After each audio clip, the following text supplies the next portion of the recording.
Hello, my name is Roisin and welcome back to my channel. Today's video is going to be a vlog and apparently a chaotic one.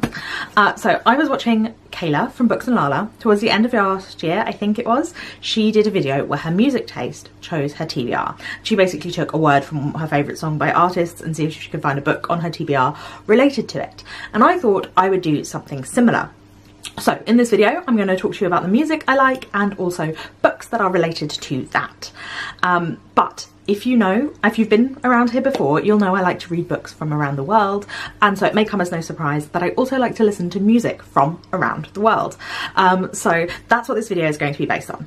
Of course, not all my music taste is from around the world. I have a lot of, I'm a big fan of a lot of music that's UK, US based and like very well known, but I thought it would be more interesting to read books from a country that I also listen to music from. I thought that would make a fun vlog. So I have 4 books and 4 different countries, 4 different types of music to talk to you about, and the first one we are going to begin with is Beneath the Lion's Gaze by Maaza Mengiste. This is a piece of historical fiction set in Ethiopia. Maaza Mengiste is an Ethiopian writer, and I have read from her before The Shadow King, which was set in an earlier period than this. So this is set in 1974 on the eve of a revolution. Jonas kneels in his mother's prayer room pleading to his God for an end to the violence that has racked his country and his family. His father, a prominent doctor, has been ordered to report to jail after helping a victim of state-sanctioned torture to die, and his brother has just joined an underground resistance movement, a choice that will lead to more upheaval and bloodshed across a ravaged Ethiopia. So that's what I'm going to be reading. That's from Ethiopia, and as I said before, I've enjoyed Maaza Mengiste's writing, so I'm excited to get to this one. So this is going to be interesting to talk about music without being able to play you the music because it is obviously copyrighted. So I have made 4 playlists, one for each book and each type of music, and I will leave them linked in the description below. They are Spotify playlists. I don't have anything Apple, so I don't have an Apple playlist, so I don't have Apple Music, or I'm not sure that I haven't made a YouTube playlist either. If you would prefer to a YouTube playlist, let me know in the comments and I will endeavour to make one of those as well. So the type of music that I listen to fairly regularly from Ethiopia is Tezeta music, and I think it's popular in both Ethiopia and Eritrea, and it's based on traditional Amharic music by the Amhara ethnic group in Ethiopia, but it is very much influenced by jazz and soul and funk music as well, so it's got a lot of like rhythms to it, and it's often compared to blues music, and it's very emotional.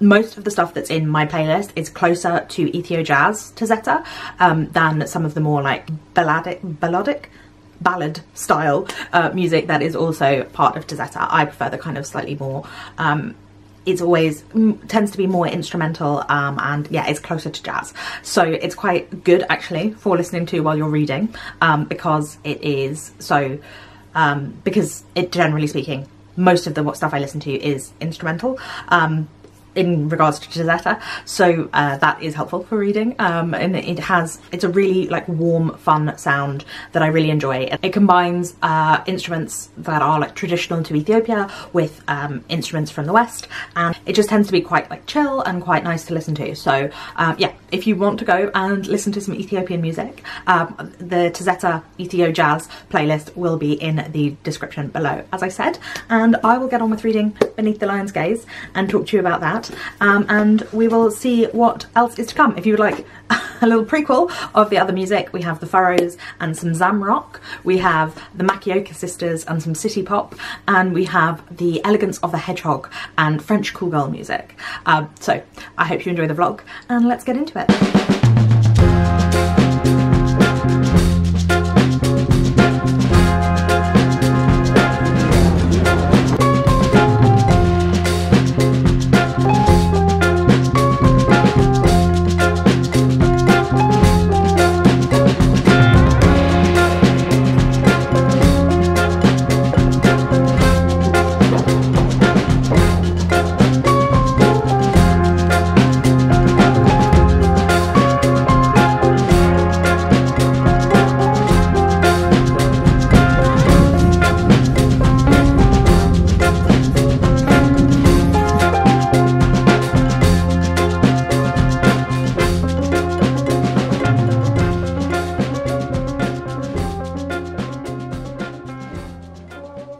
Hello, I am doing this vlog in a slightly different way to how I normally do. So I'm reading this book, which is Beneath the Lion's Gaze by Maaza Mengiste, at the same time as I'm reading books for other vlogs. So you may recognise this point when I have a cold and I don't feel great and I'm drinking a lemsip. But me of the present, me of the rest of the vlog won't have a cold.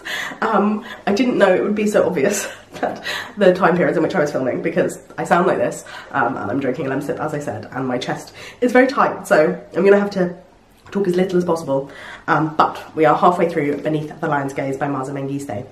This book is set during the Ethiopian revolution of the 1970s, in which Haile Selassie and the Emperor of Ethiopia was killed, and a communist Derg, and the Derg, who are a communist militia who did the coup, have come in charge, and there was a youthful uprising that got rid of the empire and the slavery, but it has now fallen into this much more repressive state, and there is a war with Ethiopia and Somalia as well.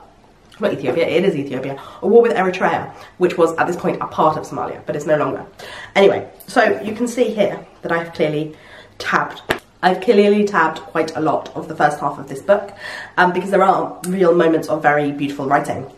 This is my second Maaza Mengiste. I read The Shadow King first, which was about the Italian invasion of Ethiopia in the 1930s.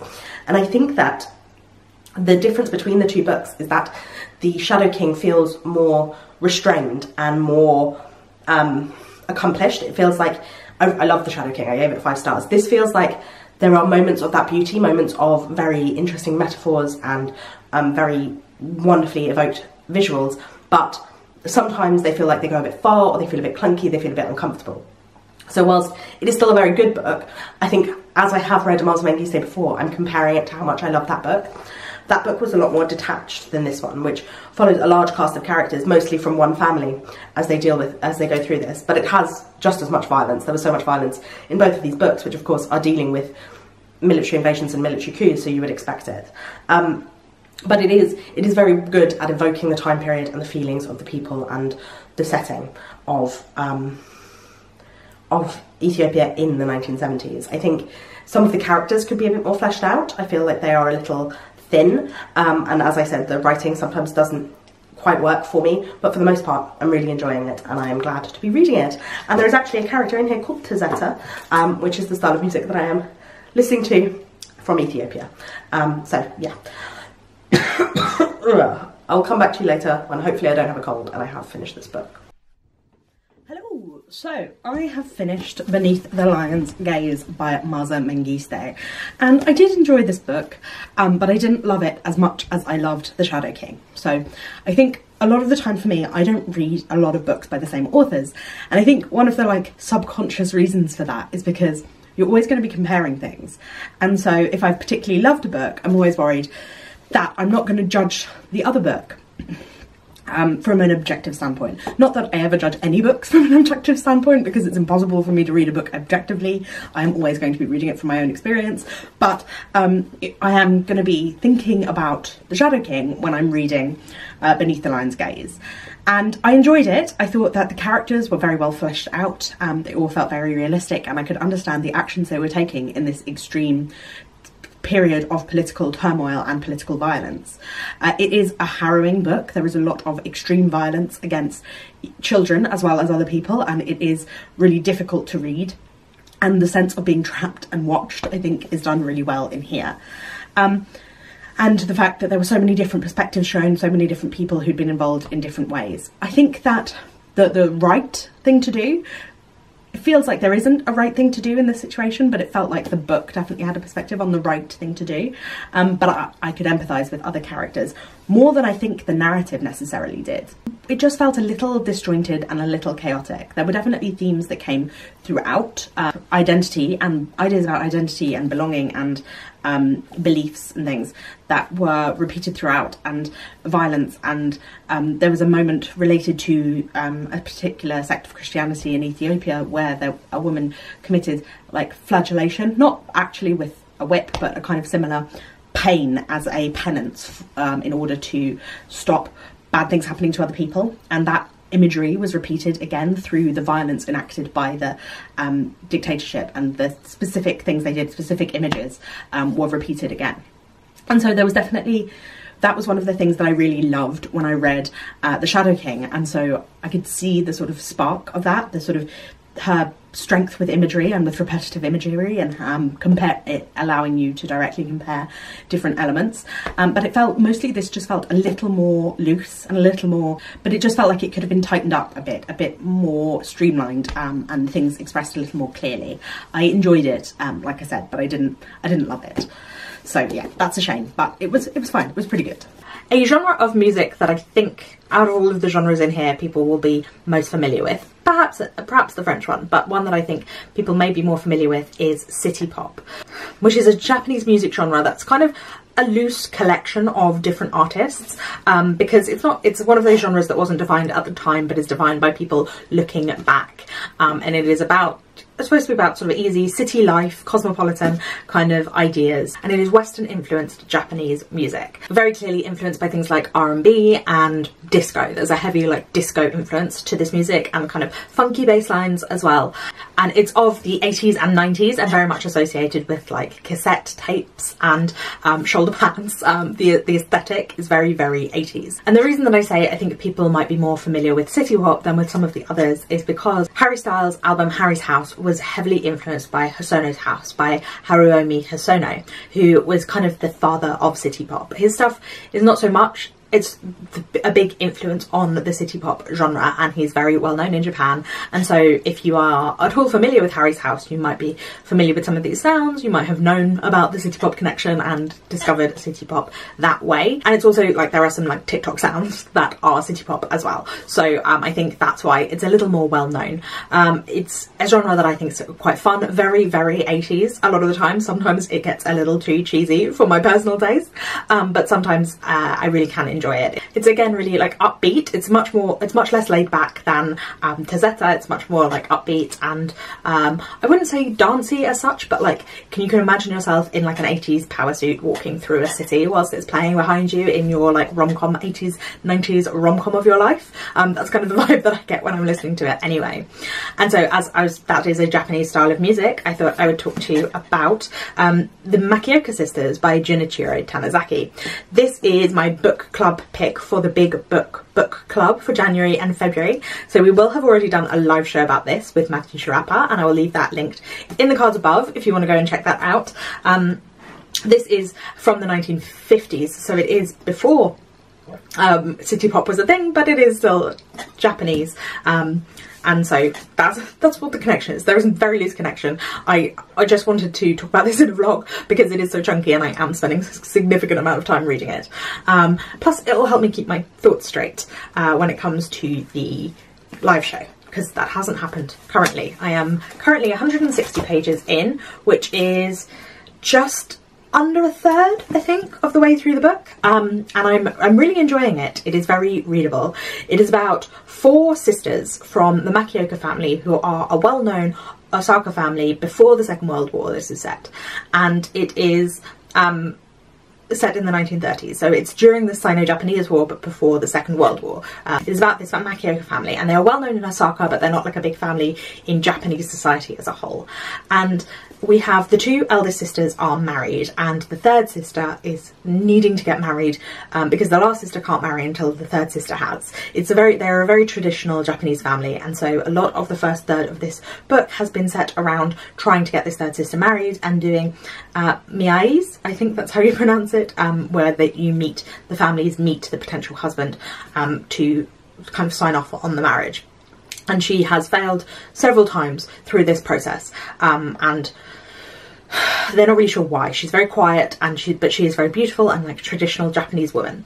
And it's just about the kind of society in which they live and the culture of the time period as this fading family. The youngest daughter is much more modern, and she wears like Western influenced clothing, whereas the other 3 are always wearing kimono.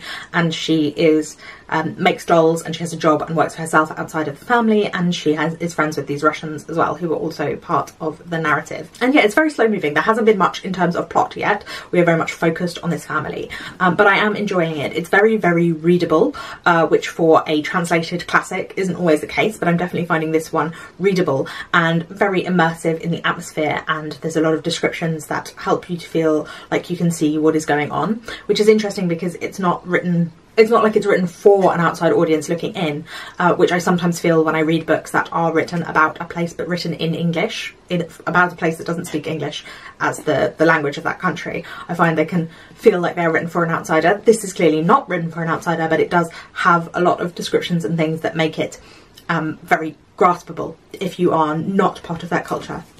Yeah, and I'm enjoying it so far. Like I said, very, very slow moving, and I've just got to book 2, which is the second section, so we'll see how things change from here. But I'm enjoying it, and the descriptions of the characters and everything. I do occasionally get some of the characters confused because they've got slightly similar names, but for the most part I'm alright with that. So yeah, I'm looking forward to getting further into this and to discussing it with all of you who came to the live show when that happened.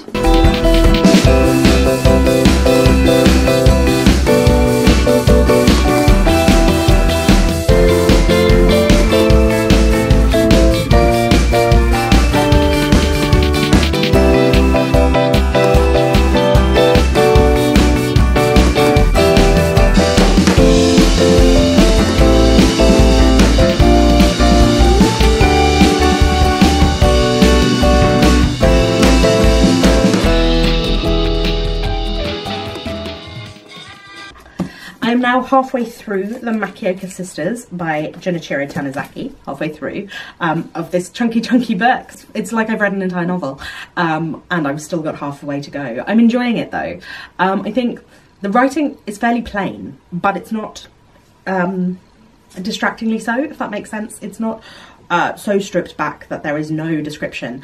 There is a feeling of place that I think is done really well, and it is quite visual, but it isn't ornate or flowery in any way, and obviously that's all down to translation as well, because this is translated by Edward G. Seitensticker, and I don't read Japanese, so I'm not going to know what the original was like. But yeah, I think that the way that the writing is gives a real sense of society, the society where there is limited communication about certain things. Everything seems to be sort of done slightly off. Like, nobody's quite direct with one another. They talk around things, or they talk to other people to try and work things out. That seems to be a plot point a lot, because they're trying to get the third sister married, and there's a lot of different people being involved in it, and people wanting something but not being able to say outright because that would be bad.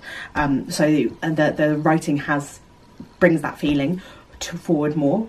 There was the bits that I've just read have involved 2 moments of like extreme weather, and the peril I did feel quite well. It definitely evoked that, and I was going through the pages trying to find out what was going on, and yeah, I felt like I needed to know, which is good. But most of all, it feels like there's not a huge amount of plot. It's interesting because we're getting like little moments that are setting us in the time period. So this is set in the 30s, just before the Second World War, but during the Sino-Japanese War. And so, they had these Germans living next door to them who then had to go back to Germany. And also one of the characters is talking about going to Paris, and it's like, is it going to be viable? Will there be a war? There is this sort of sense that this small world of women who are not involved in politics or business, like only the youngest does anything that's a job, and it's kind of artsy rather than industry. This small world of wealthy, well-to-do women who are kind of divorced from the outside world. I'm wondering if in the second half, the war and the effects of what is going on outside of Japanese aggression is going to affect their lives, and if that's something we're going to come across. So I'm looking forward to reading that. The next musical genre is not really a genre at all. I have classified it as French cool girl music, and as I am neither French nor a cool girl, I'm probably not the right person. That's probably the wrong thing to classify this as, but essentially it's mostly indie pop and indie rock music by French female artists. Some of the artists are male in my playlist, but for the majority it is French female artists making kind of indie pop and rock music. And I really enjoy it. I think this is probably the genre that is most similar to the sort of stuff I listen to in from English, British and American bands. You know, I grew up in the indie sleaze era of Tumblr, and so like that was the music that I was growing up with as a teenager, but this stuff is more modern than that. It is like pretty contemporary, I would say, and I really enjoy it. And unlike the others, which are specific genres, so I can talk to you about like the history and the influences, it's harder to do that with like French Cool Girl, because as I said, it is just a genre that I've kind of made up. So I suppose French indie is kind of the more correct term for it. But yeah, there's a lot of different bands on my playlist that I really love, a lot of individual artists. Clara Luciani I really love, and La Femme. There are loads of great artists on there. So if you like that kind of indie rock, indie pop music, then I think you would enjoy it. I'd say it was probably, as I said, it's the most akin to what I listen to in British and American music, so I guess it's probably the most like mainstream. It's just francophone. That's the only real difference in terms of style. There is kind of a synthy vibe to some of the music, but it is like in that indie style rather than being full on like 80s synth like the city pop music from Japan. Kind of dream pop, I guess, element to some of it as well, but also some like proper classic indie like rock music with heavy guitars. So there's a bit of both in there, and I really enjoy it. It's fun music to like walk to and to like get ready to. I find that it's quite fun to do that. So yeah, that's my French music that I like to listen to. And so yeah, of course, like I said, with all of these there will be playlists linked in the description, because I cannot put these on or I will definitely be demonetized. But the French book that I am reading is The Elegance of the Hedgehog by Muriel Babery, which has been translated from the French by Alison Anderson, and says on the front, over 5 million copies sold worldwide. It is definitely a bestseller. And I can tell that this would be like a book club book. It's definitely a book about like what makes an intelligent person, like intelligentsia. There's a lot of philosophy being discussed, class as well, because it's about a concierge in a very rich apartment building, and this concierge reads for pleasure in her spare time, but she doesn't want anyone to know that. She feels like she has to play the role of the concierge.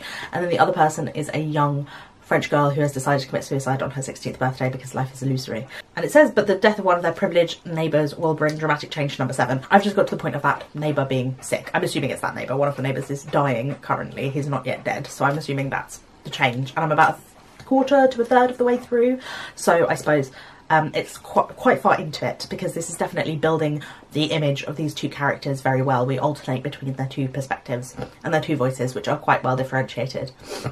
I'm kind of nervous that they're going to like meet and learn a lesson, and that's going to be the point of this book, because I really don't like books where people learn lessons. That's not what I want from it. I'm enjoying it though. The writing is very charming, the characters are endearing. I do find it's a little on the nose. I don't know how to describe what I mean, but I'm not quite trusting it yet. I'm not quite trusting that it won't be sentimental, and the way it's talking about reading and like art and culture and stuff, it feels like it's kind of elevating it in a way that I don't really. Anyway, so I will give it more of a chance, and I will come back to you with some more thoughts.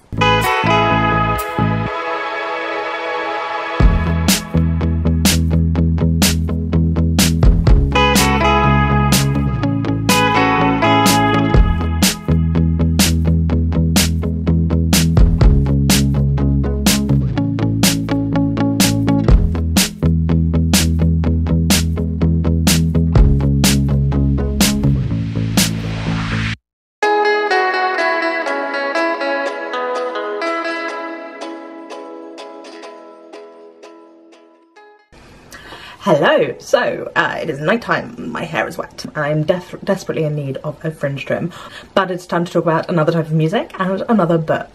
So I'm reading currently The Furrows by Namwali Serpel, and Namwali Serpel is a Zambian writer. This book, not actually set in Zambia, which I didn't know when I started planning for this vlog, but it's alright, she's a Zambian writer, so we're going to talk about Zam Rock. Zam Rock is from the 70s, it is rock music, as you can tell by the title, kind of influenced by Afro psychedelia, and very similar to other like 70s music. Like you can hear the influence of like Led Zeppelin and even a bit of like Bob Dylan and stuff like that influence in the music. And it sprung up around the Zambian independence movement, because Zambia was Northern Rhodesia when it was colonised by the British, I think. So during the fight for independence, which happened in the 60s and 70s, there was a genre of music that was about independence and about Zambian nationhood, and also about like Zambian identity. And obviously there's the other normal themes in music, but of like love and like music and drinking and that sort of thing, but there's very much a political slant to a lot of this music, and I really enjoy it. If you like any of that 70s stuff, like I said, similar to Led Zeppelin, but more like, less like Black Dog Led Zeppelin and more like Going to California Led Zeppelin. It's got that kind of an influence to it, and yeah, like I said, some of them remind me a lot of Bob Dylan. There's some really like nice chill stuff, as well as stuff that's a bit more like rocky with the guitars, and I really enjoy it. It's a really great vibe. I mean, I think you can probably tell from the fact that Tezeta is kind of a 70s vibe and city pop is more 80s, but it's got that disco influence. The 70s is a genre of music. A genre? The 70s is an era of music where I enjoy a lot of it. I was actually thinking of doing like a part 2 to this vlog where I read 70s books and talk to you about my favourite 70s bands, and they would be more like British and American Anglosphere bands that are more well known. I mean, these guys, everyone I'm talking about, all these genres are well known, they're just not necessarily as well known in the UK. So although my dad knows everyone, I talked to him about this music and he's like, yeah, I know everything. So that's where I get it from, really, is my dad. He's always been big into music from all around the world, all different eras. My mum's into music too, but my dad is like an encyclopedia. Anyway, The Furrows by Namwali Serpel, which I am halfway through. So I read The Old Drift back in 2021, I think, and it was my favourite book that year, or my second favourite book. I think The Promise by Damon Galgut just pipped it to the post, but I really enjoyed it, and so I was excited when her new book was coming out. This one is set in the States, and it is about a girl who is 12 years old and her little brother is 7 when he dies. There is an accident, and she's telling us the story, and in fact starts with, "I don't want to tell you what happened, I want to tell you how it felt," and that phrase is repeated throughout. We are being told the story of this little boy's death, but we are told different stories. The story changes, and she's also telling us the fallout of her from her family after that. And I've heard that there is a twist in the middle that changes the book completely and takes it into a completely new direction. I haven't got there yet. I'm just about 50% of the way through now. There is just one more chapter until there is a big bit that says the break, so I'm assuming that things are going to change after that, but I am enjoying it a lot. I really love Namwali Serpel's writing. I think it's stunning. I love the way that she, like, splunching or something, she makes up words that are onomatopoeic. She really puts together words in a really interesting way. Like, she uses the phrases and the metaphors that she uses, the way that she uses language, it feels very much like poetry, and I really enjoy that. The repetition as well of images, different things that happen in the book where we're being told a story slightly differently, but the images repeat, or the metaphors that she uses for one tie back to another one, and I really enjoyed that. I love the character that she's building, and of course our main character, so we've got Wayne is the little boy who died, and Cassandra is his sister, and anytime there's a character called Cassandra, you kind of know what's coming. Not necessarily what's coming with the plot, but it is such a cultural touchstone. That name Cassandra means so much. So the fact that it's about storytelling and about the fact that Cassandra is not believed by her mother and her father when she tells this story, obviously, and so we have so much repetition of different ways of storytelling as well. There is a scene in a movie theatre, for example, different ideas of storytelling and the way things are told and perspectives are repeated throughout, and our Cassandra is talking directly to us. She is telling her psychiatrist stories, but she's also telling us this story. It is in first person. The thing about Cassandra, of course, is that she was telling the truth, but nobody believed her, and it's making me uncertain about the veracity of the story, because the story keeps changing, and so it's like, but she's telling us how it felt. She's not telling us what happened, and I think that that's something that needs to be remembered. But yeah, I'm really enjoying it so far. Love it. So I'm going to finish this one and I'll get back to you when I have. Like I said before, there is links to all of these playlists in the description down below, and I do hope some of you listen to them. Let me know what you think. I know it's not everybody has the same music taste, so I don't expect everyone to like the same music as me, but I really wish I could include it in here so that you could like really definitely hear what I'm talking about. But I love it, and yeah, so I'm gonna get back to reading and then I'll get back to you later.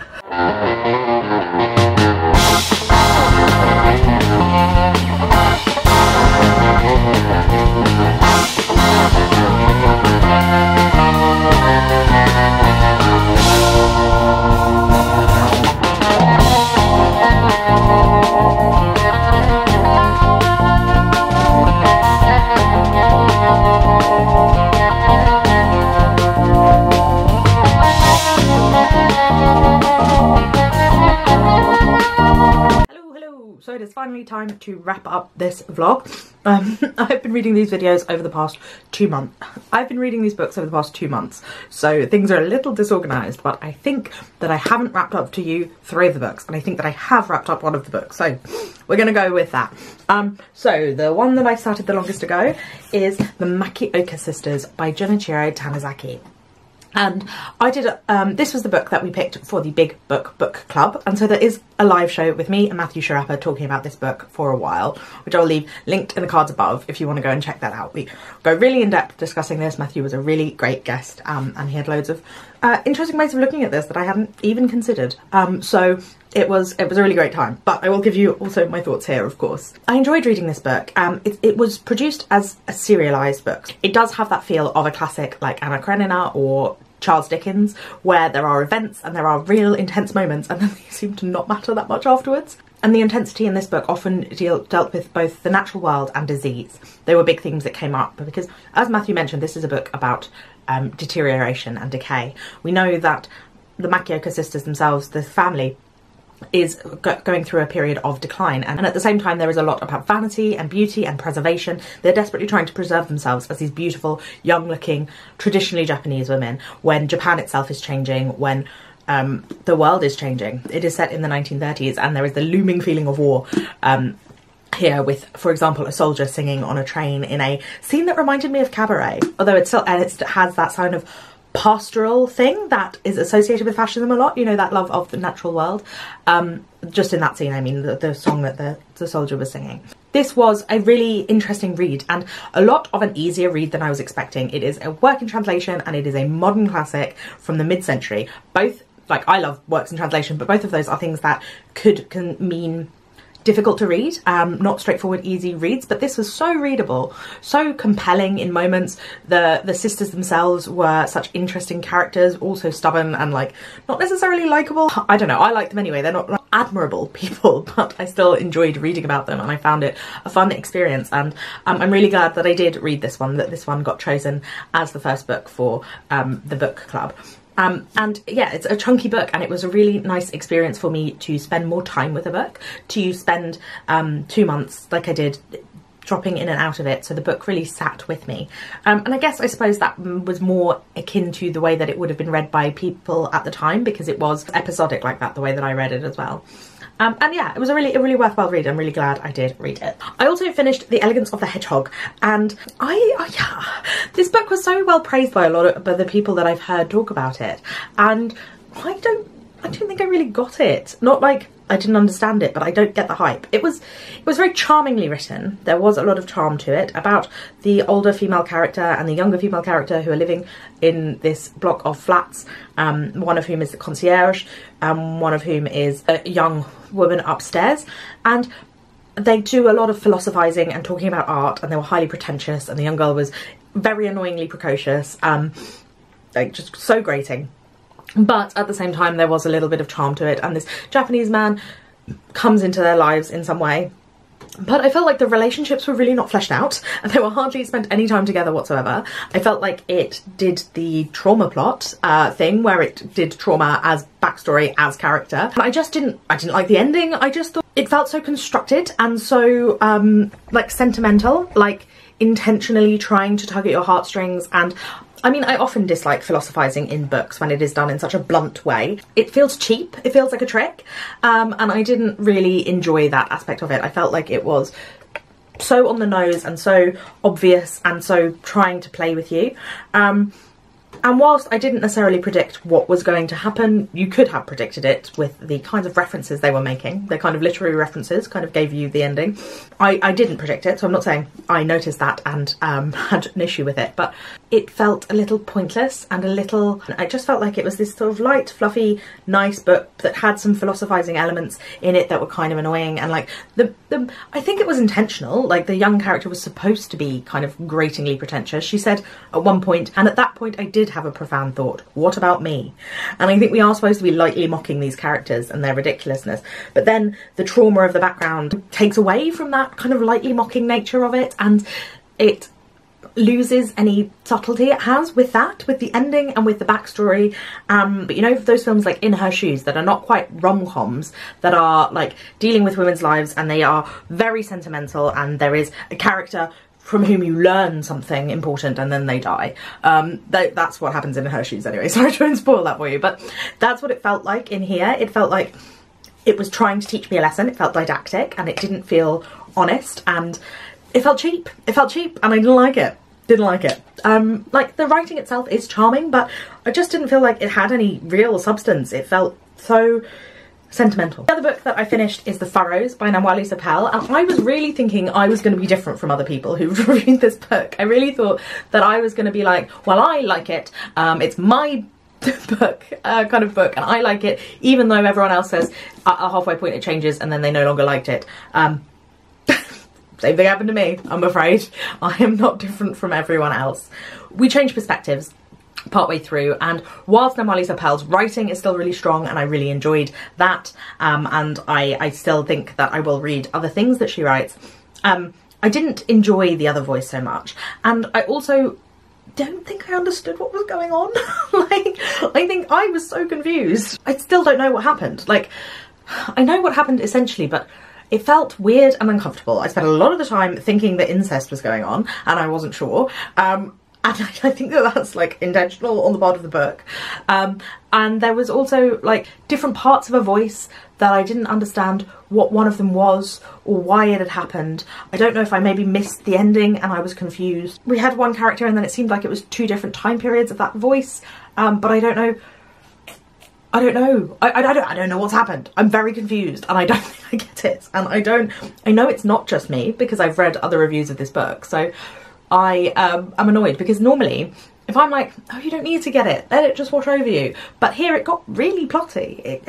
If the first part of the book I didn't quite understand what was happening, I wouldn't have minded if that wasn't explained. It wasn't explained and I wouldn't have minded that, because it was kind of this ethereal wash over you, kind of a meditation on stories and trauma and the way that that affects our memory and our retelling things to ourselves and what can be believed. And I would have been okay to go along with that. But the way that it changed that, and I just don't know what happened. I just don't understand it.